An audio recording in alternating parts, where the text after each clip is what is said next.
오늘 말씀은 사도행전 3장 17절에서 24절까지의 말씀입니다. 사도행전 3장 17절에서 24절까지의 말씀을 우리가 한 구절씩 봉독하도록 하겠습니다. 형제들아, 너희가 알지 못하여서 그리하였으며 너희 간원들도 그리한 줄 아노라. 그러나 하나님이 모든 선지자의 입을 의탁하사 자기의 그리스도의 해 받으실 일을 미리 알게 하신 것을 이와 같이 이루셨느니라. 그러므로 너희가 회개하고 돌이켜 너희 죄 없이 함을 받으라. 이같이 하면 유쾌하게 되는 날이 주 앞으로부터 이를 것이며, 또 주께서 너희를 위하여 예정하신 그리스도 곧 예수를 보내시리니, 하나님이 영원 전부터 거룩한 선지자의 입을 의탁하여 말씀하신 바 만유를 회복하실 때까지는 하늘이 마땅히 그를 받아두리라.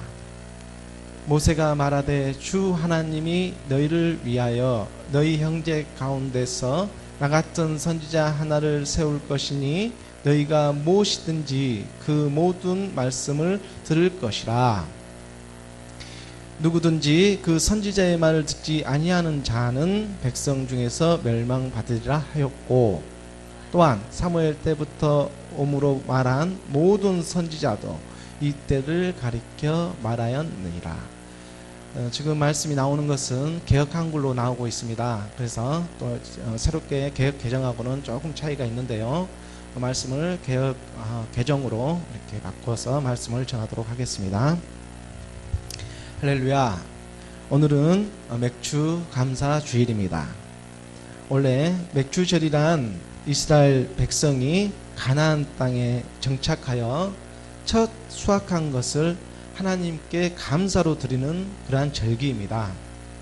우리나라에서는 7월 첫째 주를 기념해서 감사하는 마음으로 맥주 감사 주일을 지키고 있습니다. 이스라엘과 시기적으로 차이는 있지만 보리를 수확하는 시기를 기점으로 하나님께 감사하는 마음을 첫 수확물인 보리의 열매로 하나님께 올린다는 의미에서 지켜주고 있는 절기입니다. 사실 이 보리라는 것은 우리에게 많은 의미가 있습니다. 영적으로도 하나님께서 오병이의 기적을 펼칠 때에도 보리떡 5개로 이적을 나타내고 있거든요. 그래서 이 보리라는 의미는 상당히 우리에게 희사한 바가 많이 있습니다. 참고로 이스라엘은 니산월과 아비볼인 이 4월에 보리를 수확합니다.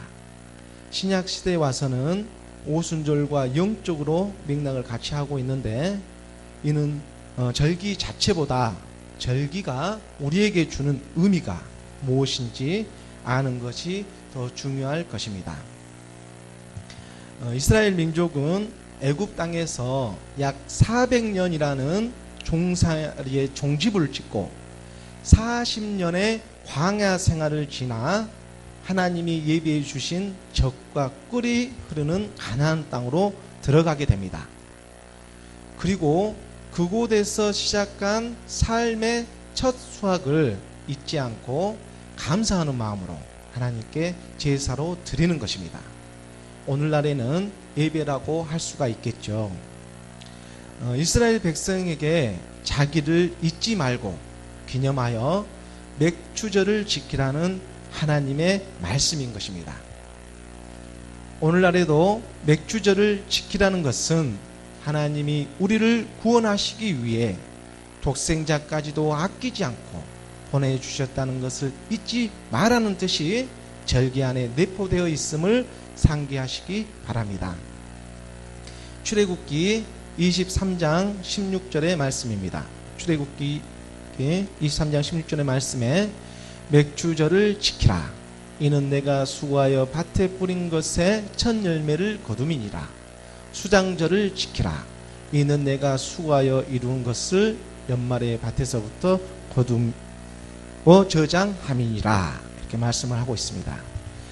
절기를 지킨다는 것은 오늘날 예배를 빠지지 않고 드리는 것과 같습니다. 애굽에서 건짐을 받은 너희가 하나님을 기억하라는 것입니다. 출애굽기는 말 그대로 출애굽, 애굽을 나온 것을 기록한 성경 말씀입니다. 영어로는 엑소더스라고 하죠. 탈출을 의미하고 있지 않습니까?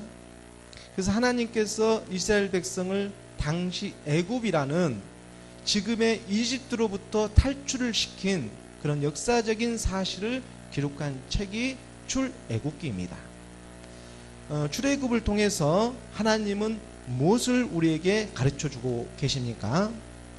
성경의 말씀은 우리에게 교훈을 삼아서 나아갈 길을 분명하게 말씀을 통해서 가르쳐주고 있습니다.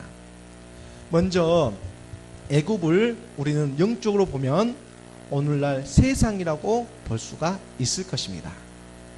그리고 애굽에는 완악한 바로 왕이 있었습니다. 그 바로 왕이 이스라엘 백성들을 노예로 지배하고 있었던 것처럼 오늘날 세상에는 사탄 마귀의 악한 영이 하나님의 사람들을 지배하고 있습니다. 이러한 세상으로부터 바로라는 사탄 마귀로부터 우리를 구해내시는 것입니다. 죄의 종노릇 하며 살아가고 있던 우리를 하나님이 미리 아시고 택하셔서 이스라엘 백성을 부르듯 광야로 부르시는 것입니다. 애굽에는 하나님이 계시지 않았습니다. 광야에 하나님이 계십니다. 광야에서 하나님의 처소를 예비하라고 명령하셨기 때문입니다.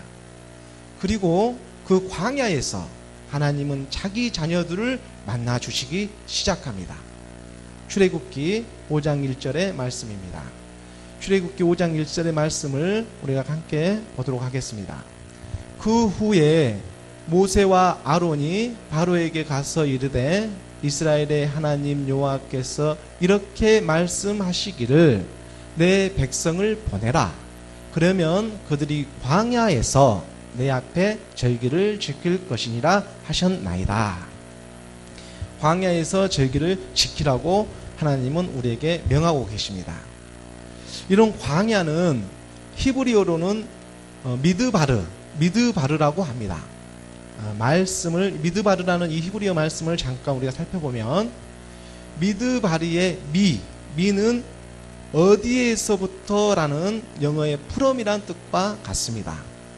그리고 드바르는 다바르에서 온 말인데 이 다바르란 뜻이 곧 말씀이라는 히브리어 뜻입니다. 그래서 광야라는 이런 히브리어 의미 안에는 말씀으로부터라는 뜻이 함께 있는 것입니다.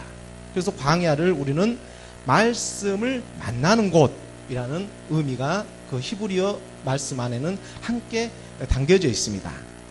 요한복음 1장 1절 말씀에 태초에 말씀이 계시니라. 이 말씀이 하나님과 함께 계셨으니 이 말씀은 곧 하나님이시니라. 생각해 보십시오. 이 광야라는 것이 얼마나 소중하고 아름다운 의미입니까? 광야에서 하나님은 자기 백성을 말씀으로 만나주시기 때문입니다. 예수님도 공생의 기간 동안에 본격적인 사역을 앞두고 사탄 마귀로부터 광야에서 시험을 받는 장면이 나오지 않습니까? 거기에서 예수님도 하나님의 말씀으로 사탄 마귀를 대적했던 것을 우리는 잘 알고 깨달아야 합니다. 말씀을 한번 살펴보도록 하겠습니다. 마태복음 4장 1절에서 4절까지의 말씀입니다. 사복음서에 우리가 잘 나타나 있는데 그중에 마태복음에 보면 그때에 예수께서 성령에게 이끌려 마귀에게 시험을 받으러 광야로 가사, 광야가 나오죠. 2절 말씀으로 보겠습니다. 40일을 밤낮으로 금식하신 후에 줄이신지라. 시험하는 자가 예수께 나와서 이르되 내가 만일 하나님의 아들이여든 명하여 이 돌들을 떡덩이가 되게 하라. 이렇게 말하니까 예수께서 대답하여 이르시되 기록되었으되 사람이 떡으로만 살 것이 아니요 하나님의 입으로부터 나오는 모든 말씀으로 살 것이라 하였느니라 하시니, 광야에서 예수님을 시험했던 것처럼 우리도 똑같이 광야 가운데 하나님이 부르시고 계시는 것입니다. 이 광야로의 부르심은 하나님의 자녀이면 누구나 거쳐야 하는 학교 같은 곳입니다. 그곳에서 말씀으로 하나님을 만나서 깨어지고 부서지고 다듬어져서 하나님이 원하는 사람으로 쓰임받게 되는 것입니다. 이 일은 예수님도 애가 아니었습니다. 사탄 마귀의 시험에서 하나님의 말씀을 붙잡지 않습니까? 이렇게 먼저 가신 예수님으로 말미암아 우리는 그 해답을 갖고 광야라는 학교에서 지금 수업을 받고 있는 것입니다. 언약의 말씀을 붙잡고 그저 순종하며 나아가시기 바랍니다. 그리할 때 예수님을 알지 못하고 죄 가운데 살았던 우리가 하나님의 은혜로 예수가 하나님의 아들 그리스도이심을 믿어지게 되는 놀라운 말씀의 역사가 일어나게 되는 것입니다. 말씀이 육신으로 오신 하나님께서 실상으로 우리 가운데 임하는 것입니다. 임마누엘이십니다. 하나님은 영이시니 예배하는 자가 영과 진리로 예배할지니라.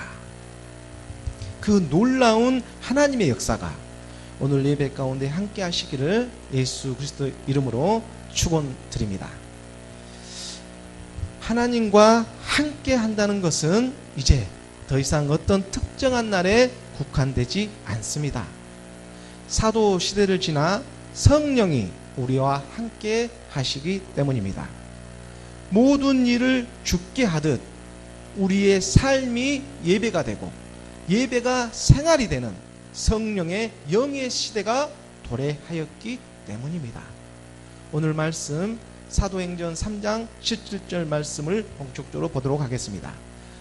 오늘 본문 말씀 3장 17절 말씀에 다 함께 봉독하겠습니다. 시작.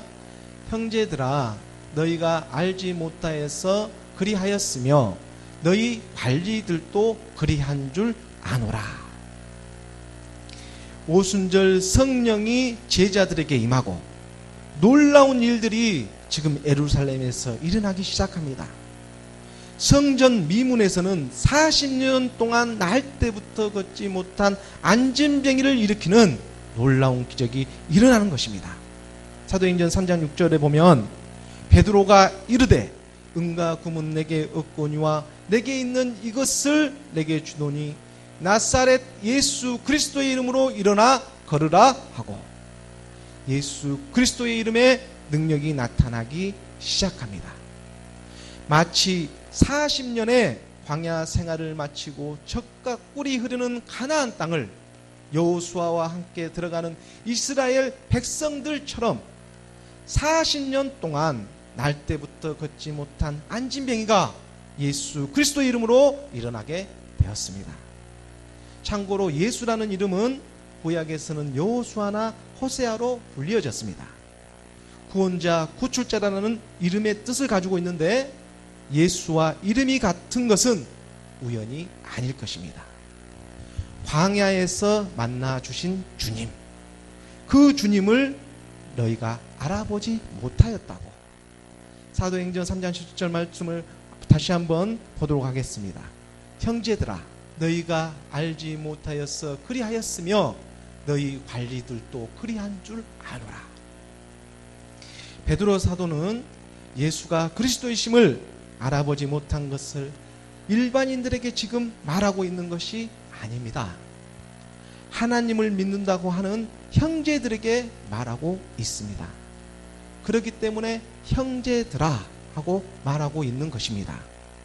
하나님을 알지 못한 사람들에게 어떻게 형제라고 하며 말을 꺼내겠습니까? 그리고 너희뿐만 아니라 너희 관리들조차도 알아보지 못했다고 말하고 있습니다. 관리는 관원인데 당시 관리이고 관원들이 누구입니까? 종교 지도자들이지 않겠습니까? 그런 믿음에 있다고 하는 사람들조차 실상의 예수님을 알아보지 못한 것입니다. 그러면서 가르치고 있는 것입니다. 무엇 때문입니까? 세상의 지혜는 그들에게 있었든지 몰라도 하나님을 알아보는 참 지혜가 그들에게 없었기 때문입니다. 고린도전서 2장 6절 7절 8절 말씀입니다. 고린도전서 2장 6절 7절 말씀에 그러나 우리가 온전한 자들 중에서는 지혜를 말하노니 이는 이 세상의 지혜가 아니요 또 이 세상에서 없어질 통치자들의 지혜도 아니요 7절에 오직 은밀한 가운데 있는 하나님의 지혜를 말하는 것으로서 곧 감추어졌던 것인데 하나님이 우리의 영광을 위하여 만세전에 미리 정하신 것이라. 이 지혜는 이 세대의 통치자들이 한 사람도 알지 못하였나니 만일 알았더라면 영광의 주를 십자가에 못 박지 아니하였으리라. 예수는 그리스도, 이 세상의 지혜가 아니라 하나님의 지혜입니다. 사도 바울의 이 고백이 오늘 이 세대 가운데 지금 메아리치고 있습니다. 들을 귀 있는 자는 들을지어다. 하나님의 지혜인 그리스도를 알아가는 저와 여러분이 되기를 예수 그리스도의 이름으로 소망합니다. 사도행전 3장 18절 말씀입니다. 사도행전 3장 18절 말씀 우리가 함께 봉독하겠습니다. 시작. 그러나 하나님이 모든 선지자의 입을 통하여 자기의 그리스도께서 고난 받으실 일을 미리 알게 하신 것을 이와 같이 이루셨느니라. 하나님이 모든 선지자들의 입을 통하여 나타내려고 했던 것은 예수는 그리스도입니다. 오늘날도 똑같습니다. 하나님이 성경과 만물을 통해서 나타내려고 하는 것은 예수가 하나님의 아들 그리스도라는 진리입니다. 요한복음 20장 31절 말씀입니다.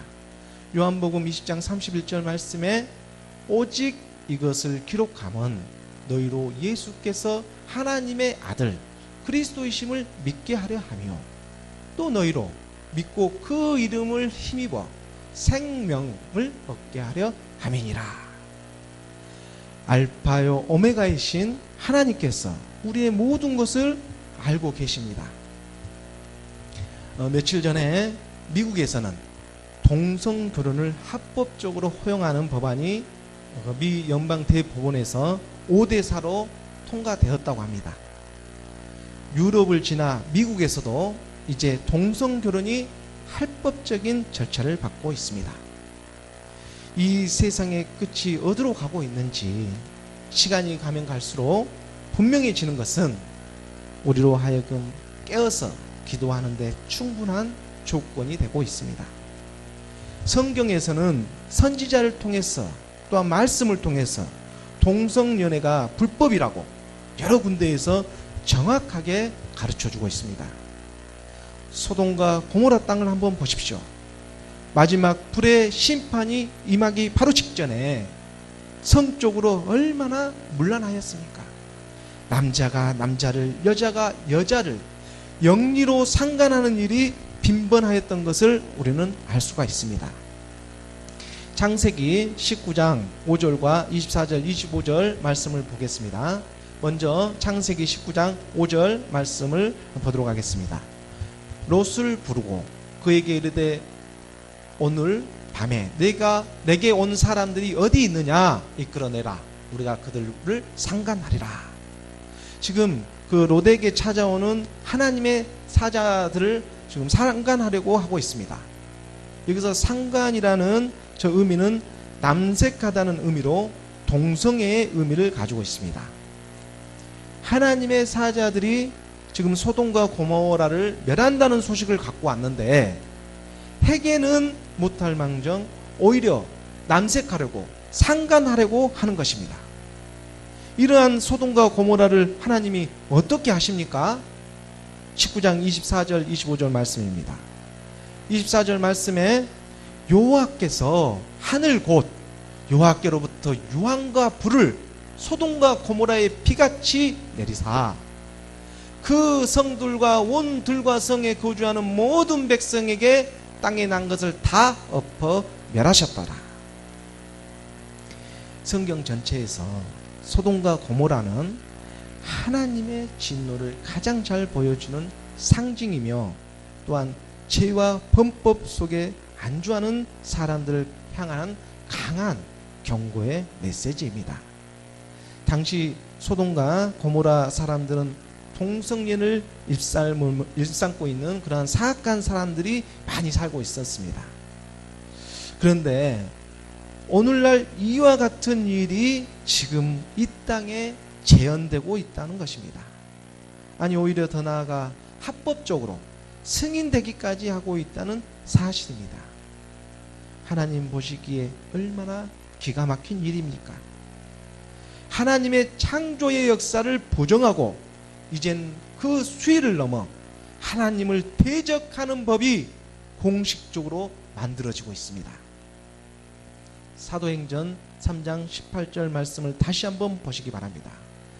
그러나 하나님이 모든 선지자의 입을 통하여 자기의 그리스도께서 고난받으실 일을 미리 알게 하신 것을 이와 같이 이루셨느니라. 이러한 때에 하나님은 이 일을 미리 하시고 예수 그리스도를 우리 가운데 보내주셨습니다. 할렐루야입니다. 얼마나 감사한 일입니까? 이것이 깨달아지는 것입니다.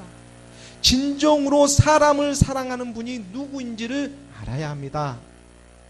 그런데 세상은 이를 알아보지 못하고 인본주의라는 그런 그럴듯한 논리 안에서 동성결혼을 부추기고 있습니다. 사탄 마귀의 계략이 그 안에 숨어 있음을 깨달으시기 바랍니다. 동성애 그 자체를 문제시하는 것이 아닙니다.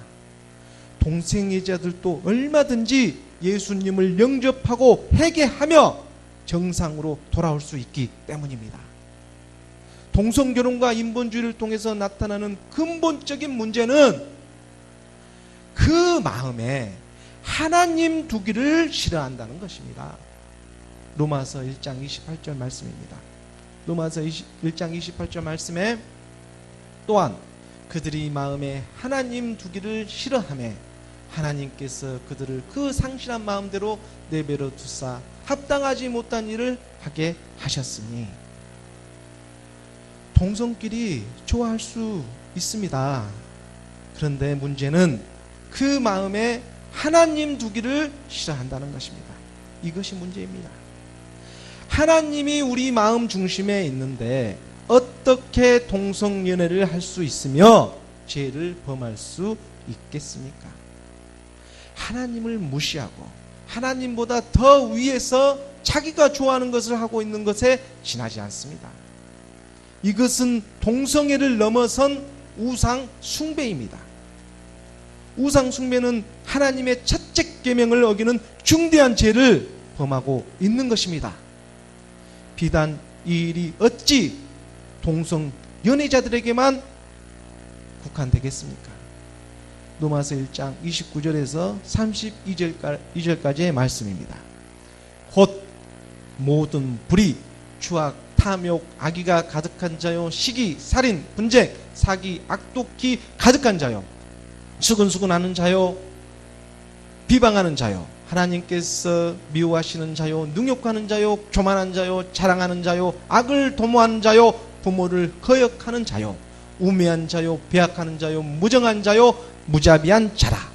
그들이 이 같은 일을 행하는 자는 사형에 해당한다고 하나님께서 정하심을 알고도 자기들만 행할 뿐 아니라 또한 그런 일을 행하는 자들을 옳다 하느니라. 하나님을 마음에 두기 싫어하는 사람들의 모습입니다. 이것이 바로 사망의 지옥불에 떨어지는 이유가 된다는 사실입니다. 어둠이 짙을수록 여명은 가깝고 빛은 더 밝게 빛나는 법입니다. 세상이 악할수록 감추었던 복음이 드러나고 있지 않습니까?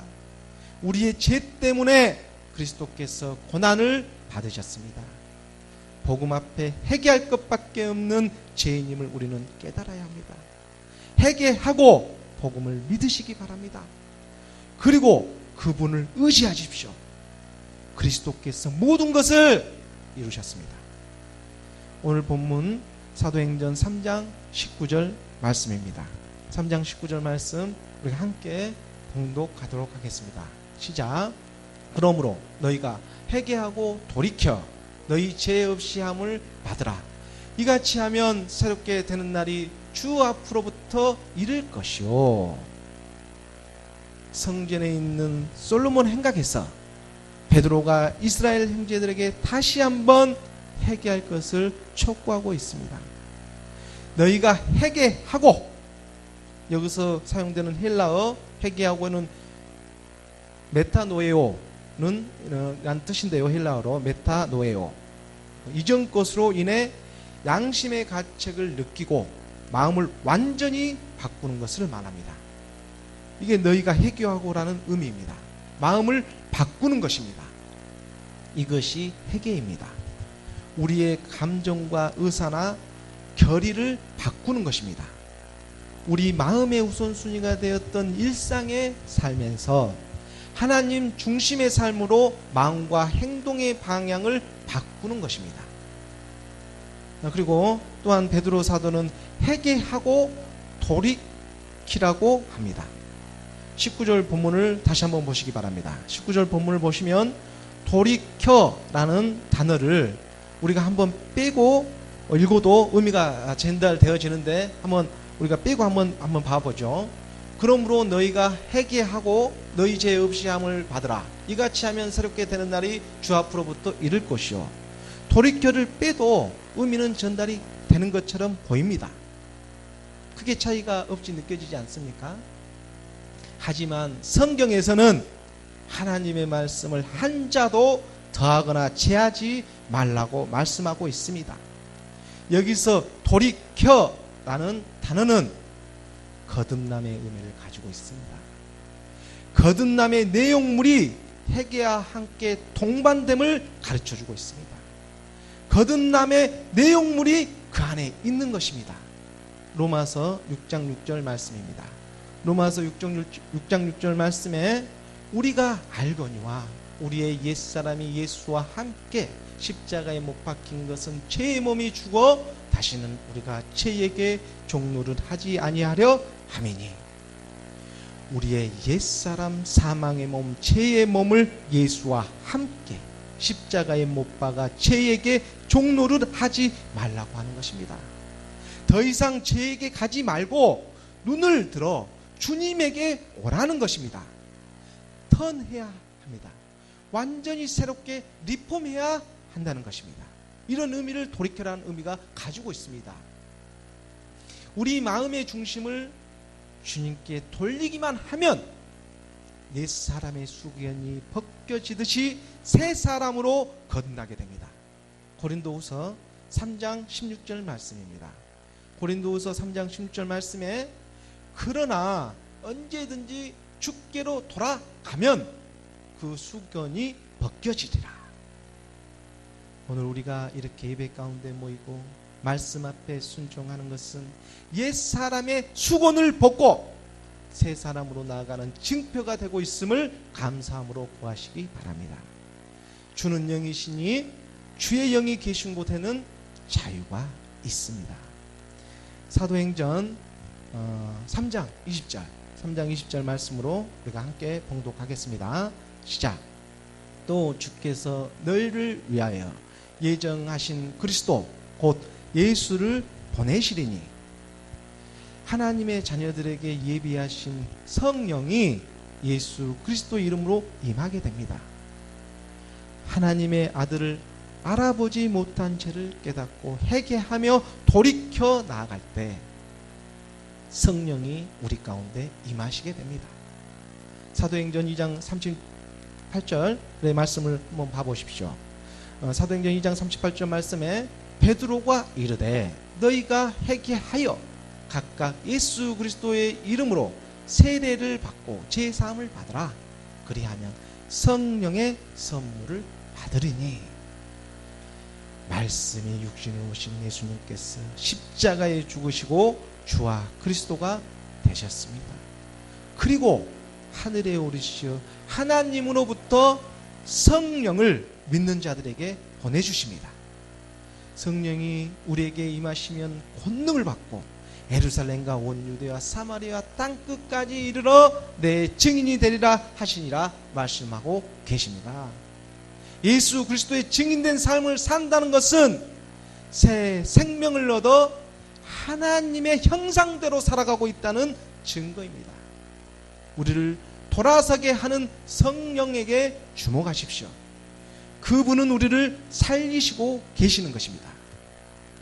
야고보서 5장 19절 20절 말씀을 우리가 한번 보도록 하겠습니다.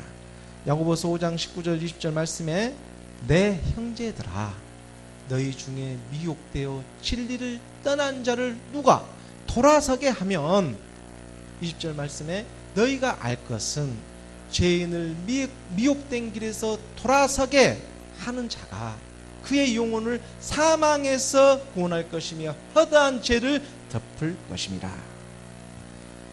세상의 미혹 가운데 있었던 우리를 진리로 돌아서게 하고 계십니다. 사망의 음침한 골짜기를 다닐지라도 해를 두려워하지 않을 것은 주께서 우리와 함께 하십니다. 주의 지팡이와 막대기가 우리를 안위하고 계십니다.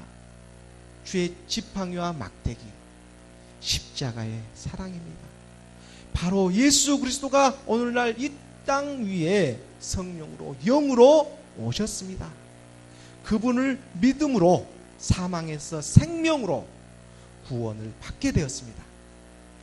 이 구원의 기쁨이 오늘 이 세대 가운데 믿음으로 나타나기를 예수 그리스도 이름으로 소망합니다.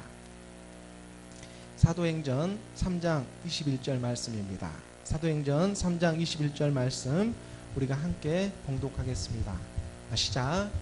하나님이 영원 전부터 거룩한 선지자들의 입을 통하여 말씀하신 바 만물을 회복하실 때까지는 하늘이 마땅히 그를 받아두리라. 지금 베드로는 놀라운 말씀을 우리에게 가르쳐주고 있습니다. 영원 전부터 계산이 되어집니까? 만세전에 이미 모든 것을 계획하시고 오늘이 있기까지 하였다는 것입니다.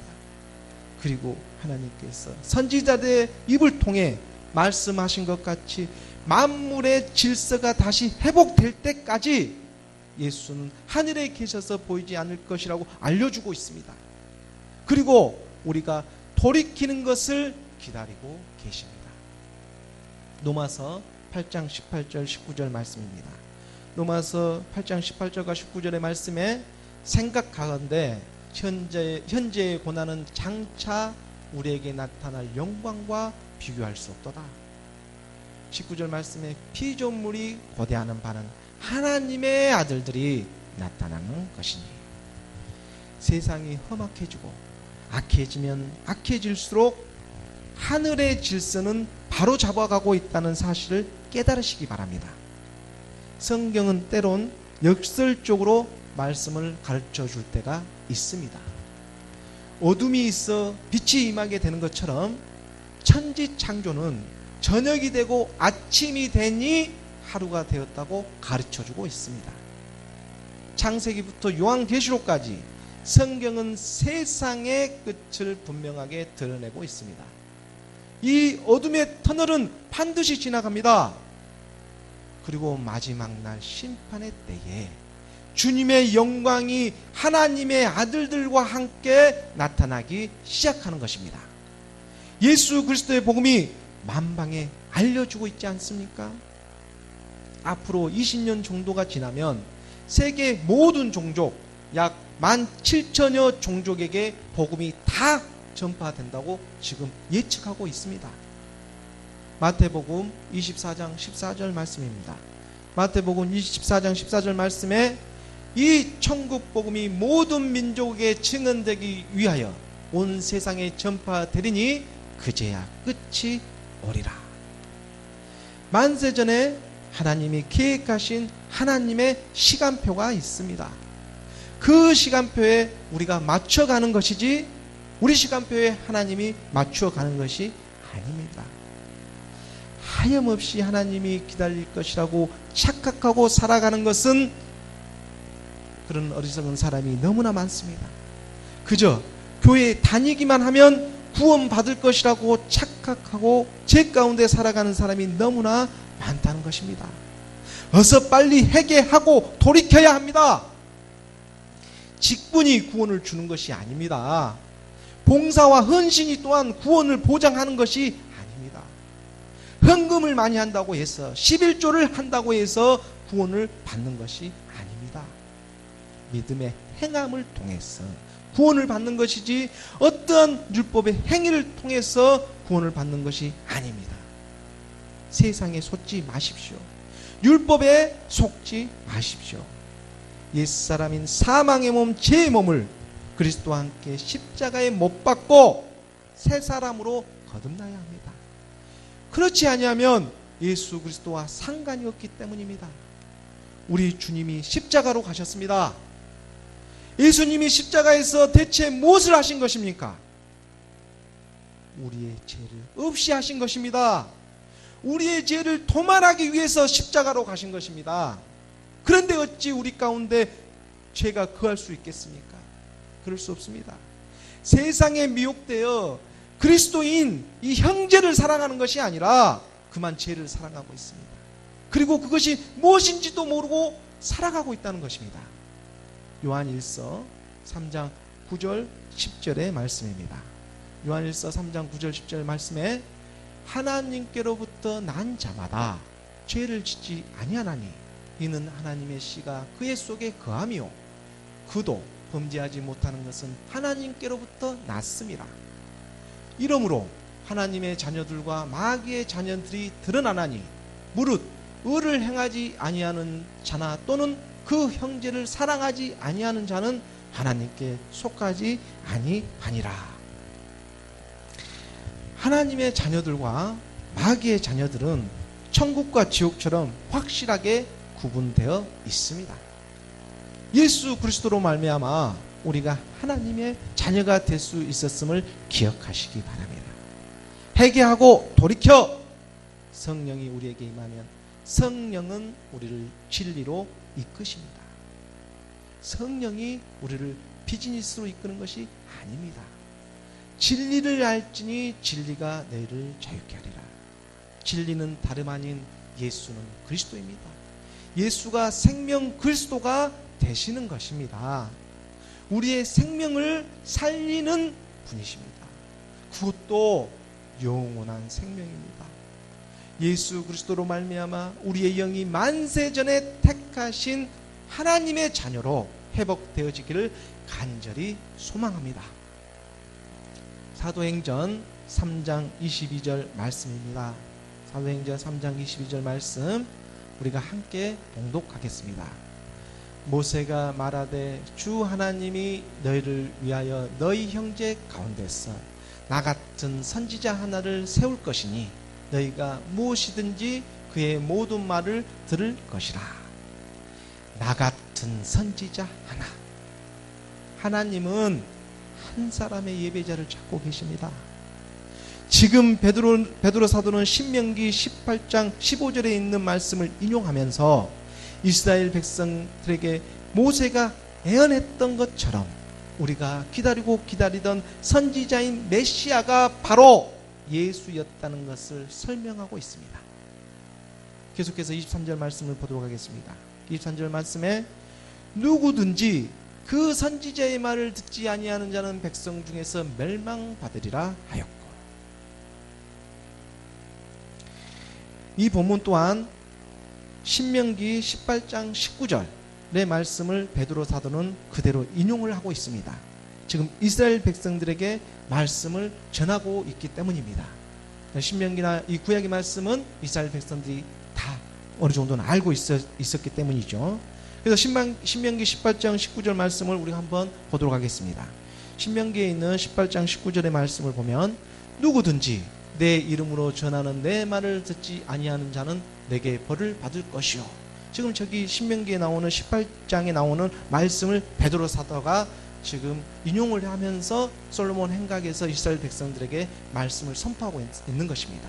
우리가 십자가에 못 박인 이 예수가 다름 아닌 우리가 기다렸던 우리의 선지자들이 말씀을 우리에게 가르쳐줬던 그 메시아였다라, 이런 말씀을 전하고 있는 것입니다. 우리가 신명기는 애굽에서 나온 첫째 1세대가 죽고, 그리고 십계명을 모르고 광야에서 태어난 세 세대, 2세대들에게 하나님의 가르침을 나타내는 그런 말씀의 책이 바로 신명기입니다.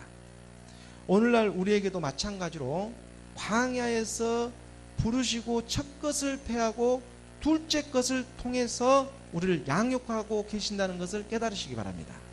그래서 신명기의 말씀은 거듭난 사람들에게 있어서는 각별한 말씀이 되어 있음을 참고하시기 바랍니다. 영어로 신명기를 두터너미라는 라고 영어로 말을 해요. 신명기를 두터너미 이렇게 말하는데, 앞에 있는 이 두터의 의미가 second letter라는 표현, 두 번째라는 표현을 하고 있죠. 그 의미를 가지고 있는 것입니다. 그래서 히브리서 10장 9절의 말씀을 한번 보도록 하겠습니다. 히브리서 10장 9절의 말씀에 그 후에 말씀하시기를 보시옵소서, 내가 하나님의 뜻을 행하러 왔나이다 하셨으니 그 첫째 것을 패하심은 둘째 것을 세우려 하심이라. 첫사람이 패하고 둘째 것이 세우려 하기 위해서 예수 그리스도께서 오신 것입니다. 예수님도 하나님의 뜻을 행하러 이 땅에 오셨습니다. 우리도 마찬가지입니다. 이 세상 가운데 우리의 삶을 허락하고 계시는 것은 복음을 듣고 구습인 옛사람을 패하고 새 사람으로 거듭나라는 하나님의 뜻이 함축되어 있음을 깨달으시기 바랍니다. 회개하여 돌이키십시오. 오늘 본문 말씀 사도행전 3장 24절의 말씀입니다. 사도행전 3장 24절의 말씀 함께 봉독하겠습니다. 시작. 또한 사무엘 때부터 이어 말한 모든 선지자도 이 때를 가리켜 말하였느니라. 성경을 보면 그 모세에서부터 사무엘 전까지는 사사들이 치리하는 그런 사사 시대가 있었습니다. 바락이라든지 입다라든지 삼손이라든지 기드온이라든지 이러한 사사들을 통해서 하나님의 뜻을 나타낼 때가 있었고, 또한 그 마지막 사사이면서 왕정 시대의 개막을 연 사무엘 때부터는 이스라엘의 왕이 세워지게 됩니다. 그래서 만왕의 왕이신 하나님이 있음에도 불구하고 이스라엘 백성들은 세상적인 왕을 원하고 있었습니다. 이러한 때에 하나님께서는 세상의 왕들을 허락하시고 그와 함께 선지자들을 나타내게 합니다. 그래서 하나님께서는 사무엘부터 모든 선지자들을 통해서 세상의 왕이 실제가 아니고 너희가 정말로 구원하실 만왕의 왕이 때가 참에 너희들에게 오리라고 예언하게 하는 것입니다.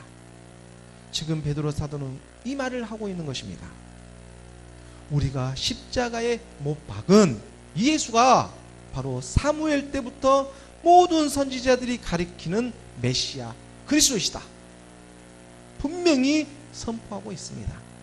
사도행전 2장 36절의 말씀입니다. 사도행전 2장 36절 말씀, 그런즉 이스라엘 온 집은 확실히 알지니 너희가 십자가에 못 박은 이 예수를 하나님이 주와 그리스도가 되게 하셨느니라 하니라.